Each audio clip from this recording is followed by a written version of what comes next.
begin, first of all, by welcoming you all to this morning's breakfast debate. Building Dream Europe, what to keep and what to cut. Keep enlargement, cut ever closer union. Keep unity and open markets, cut the euro. Widening is immensely successful. We are now talking about integrating the rest of the Balkans. We see in the Ukraine that people want to join the European Union, whereas deepening has caused a catastrophe in the shape of the euro crisis. Certainly, I would be against cutting the euro. What would I like to add? Well, I would like to add more direct democracy. I would like the president of the EU, and only one president of the EU, to be directly elected. Also, I would like to see European-wide referendum. If you don't want to call it a federal state, well, go ahead. It doesn't matter, it is one. Cut unanimity in those areas that still require unanimity.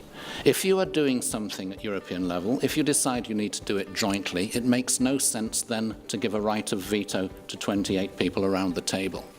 If you don't want to do it at European level, fine, keep it at national level. Adapt to the fact that we will have 32, 33, 34, eventually maybe more member states. So that means a smaller commission, yes, in due course, more qualified majority voting, as I already said, and address the question of the size of the parliament. How do you find that balance? And I think, looking ahead to the elections later this year, undoubtedly that will be another barometer of where we stand in this discussion and debate. Well, on the one hand, I was very pleased that we all agreed on the basics. We're all European patriots. That's a very good thing. And that wouldn't have happened even 50 years ago, even 20 years ago. So we've come a long way.